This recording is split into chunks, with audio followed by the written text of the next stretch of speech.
What's up guys, it's Visceral Films, and today I'm coming at you once again with two cameras. And I'm going to be doing a Daredevil Born Again suit up video. So this entire suit starts off with just a base layer of these black cargo pants, this black tank top, and these black motorcycle interceptor boots. The black pants I got from my Punisher suit, and they have rivets all along the edge of the waistband. That'll help when I put the Under Armour on later.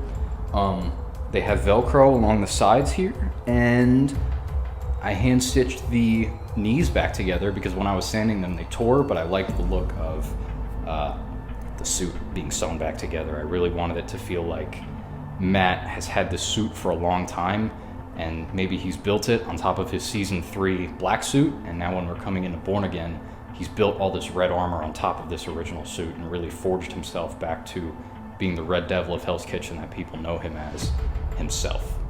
So with that said, the first actual piece of armor that's going to go on are these two red shin guards slash face destroyers. That's what I was going for, at least. They are made out of foam, 10 millimeter, and they are wrapped in red canvas, as is most of the armor going to be. They have Velcro. They don't have Velcro, I lied. They have these straps on the inside, luggage webbing, and then they connect together like so. Under the armor, or the red canvas, is an underlayer of armor. This was just the black material that you're going to see used in certain sections of the suit, just dry brush silver. But I really wanted it to look like he's had the suit for a while and that it's torn up, it's kind of falling apart a little bit, but it's still holding on, just like Matt. Both these shins here look like that. And then these just go on by wrapping around the shins and buckling behind my legs.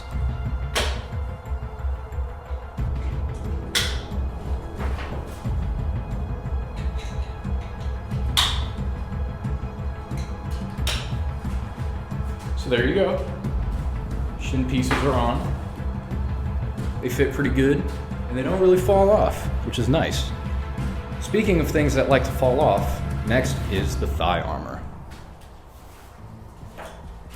Now, these two thigh pieces are obviously asymmetrical. One of them houses the batons. Originally, when I designed this back in summer of 23, I just had the batons on their own and no thigh guards, but I thought there was too much black on the suit, and that once these went on, it helped balance out the amount of red that's supposed to be on a Daredevil suit. As you can see, these also have the riveted and canvassed aesthetic. They also have these black pinstripes going down. These are going to link up with some shoulder armor details later. These have all been airbrushed along the edges and then grease painted inside of scuffs and dry brushed lighter colors on the high points. And then the batons are going to fit in here pretty nicely. These both attach with Velcro and then go around my thighs.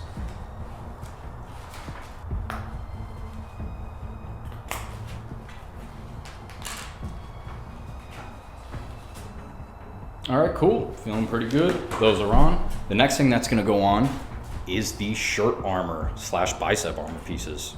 So this is all one big Under Armour suit. As you can see, it has mesh in here, kind of like the MCU suits do. I noticed in a lot of behind the scenes images of Marvel costumes that they have a mesh on the inside of the undersuit so that the actors can breathe better. I took a lot of inspiration, especially from at least the way the suit is constructed, from Hugh Jackman's new Wolverine suit from Deadpool and Wolverine. Now, there are rivets all along the bottom here.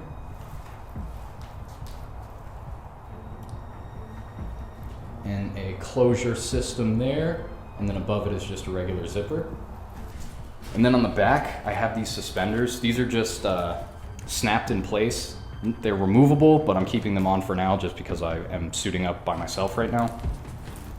And then this entire back piece comes off like that.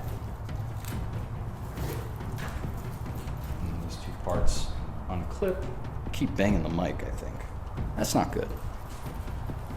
I just put it on like a reverse jacket.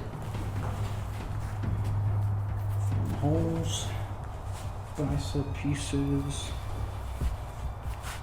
This is the part that I'm gonna have to time lapse, so let's get that going now.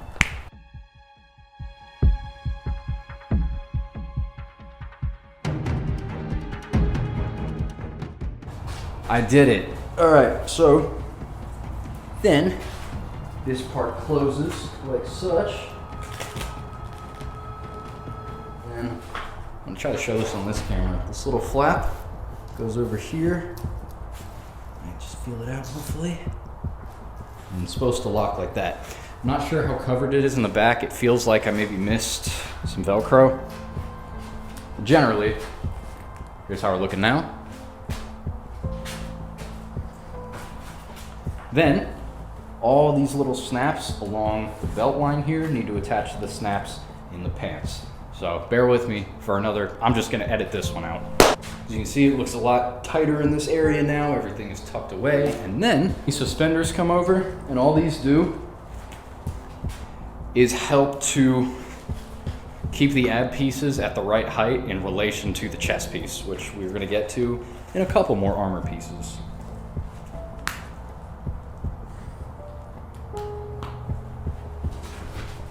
All right, here's how we're doing now. A little better, a little higher up. Next is gonna be the belt.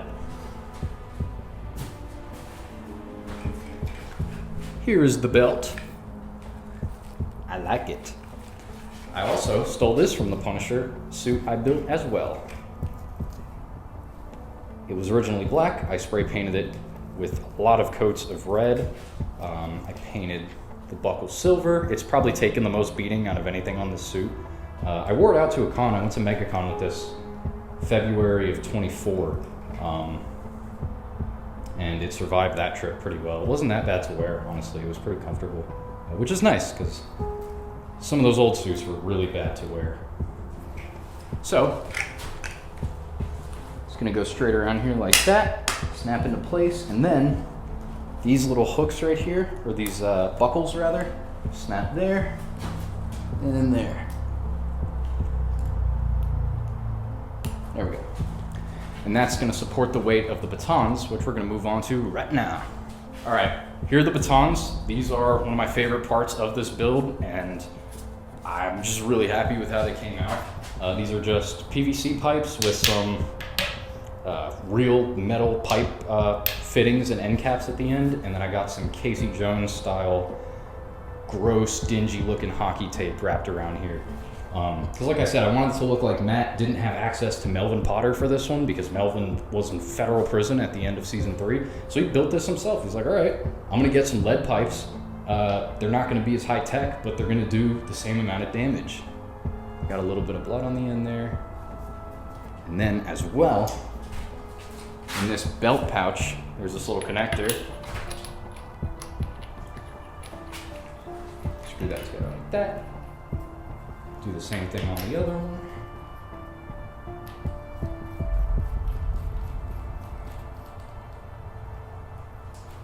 And then you can have the dual staff that he has. I don't think he ever explicitly has a bow staff in the comics, but I thought this was more realistic that Matt by himself could do than, say, having the grapple hook baton and the extending wire baton and all that stuff. So these just slip down into here like that.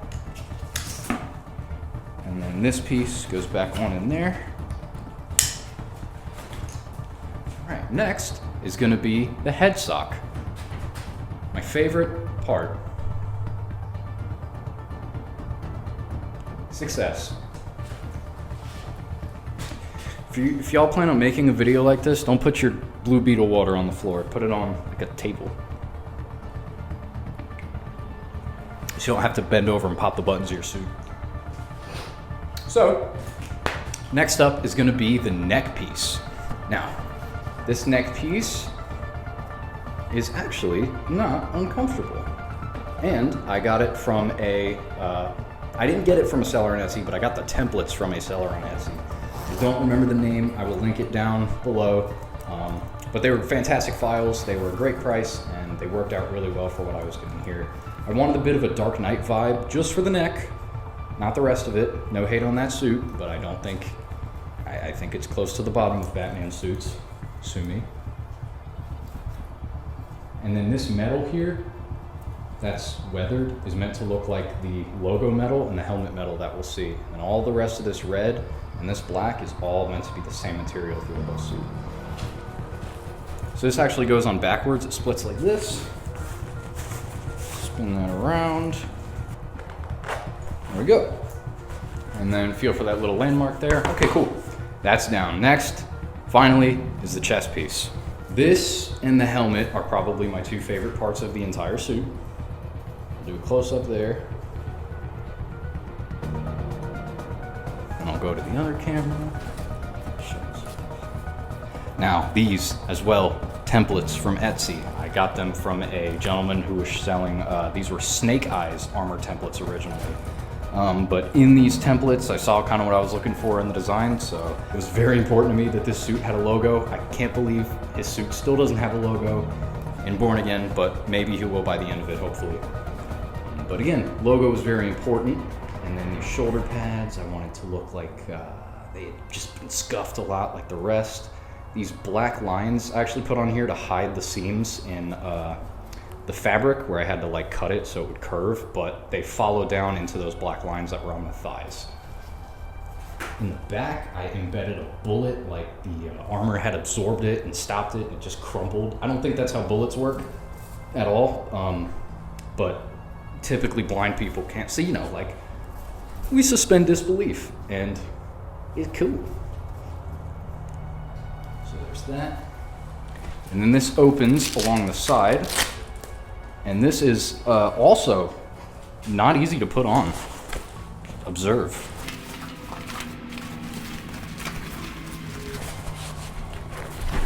Yeah. Now we're talking. Okay. Now we're getting somewhere. So, as you can see, this line lines up at the top of this ab, which is why it was so important that the suspenders are on there to keep it at the right height. So, we're going here, turning around. Pretty good shoulder mobility with these Velcro straps in here. Side note, also it was very important that I get these shoulder straps on here riveted in place, because back when I did my Arkham Origins bat suit, way back when I was like 13, I really fumbled the look of these shoulder straps, and like I wanted to actually finally get these correct. So now they do as they're supposed to, snap back in place, fall down, just like that. So next is going to be the gauntlets. Now these gauntlets had basically one job. They needed to make it look like Matt or Daredevil punches really, really hard. So I thought about it for a while, and I settled on the Batman Begins gauntlets. This was a template as well. Obviously I removed the fins. I cut these out of foam and then filled the inside with that red canvas. It was a lot harder than I thought it would be. Originally I thought I could just foam fabricate these, Placidip paint, and then cut these panels out and glue them inside to fit. That didn't work. So I ended up having to bond the foam and the fabric together before I cut anything, and then foam fabricate it, which was more stressful because if I got any, or more challenging rather, because if I got any contact cement on this, that's the show side, that would have been it. But these just zip like that, go on down, like that. Very good. Second to last, we have the gloves. These, I did not do any weathering to at all. I thought they were too cool, and I have another reason that there's no weathering on these that I'm going to briefly show. Originally, this suit had these gloves, which I really thought sold the effect of he just beats people up. But they kind of crapped out on me, and I wanted to see what red gloves would look like with the rest of the suit, and I ended up thinking the red gloves look a lot better. So in my head canon, he built this suit, and then he used these gloves for a while, and then he switched to the ones we're going to be wearing. He did the same thing with the cowl, and I'll get there too. Nice.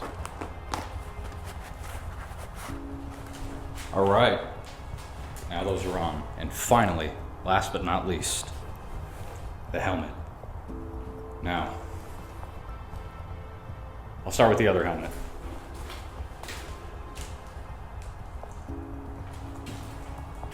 So, in the concept art that I drew up for this, pictured here, the cowl that I'm gonna wear at the end of this, and that's gonna go with this whole suit, is like the official one. That's the concept art one. But I also wanted to make this kind of like bandana, rugged looking one with red eyes that matched the suit fabric. So again, it's in my headcanon that this was his first mask for this suit, and then he switched to the helmet. All right, now that my second camera's dead, but just in time, it's okay. You've seen the details.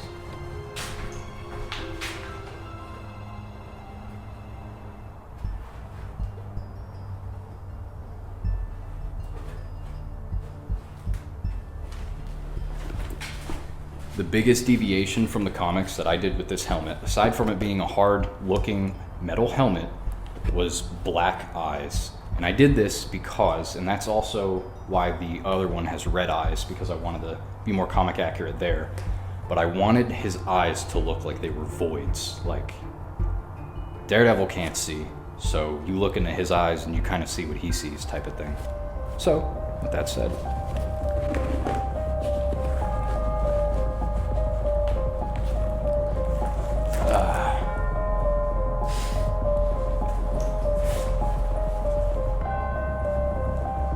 and there you go.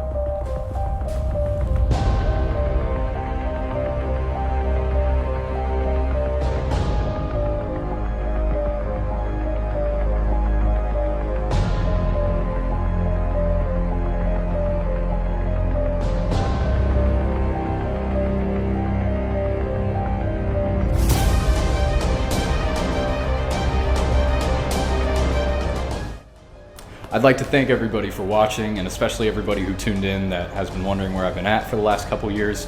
Just been busy with school and work and trying to get this whole adult thing figured out, set up, lined up, good to go. So, with all that said, thank you for watching. I'm gonna go watch Daredevil Born Again. Oh, this is next. See you then.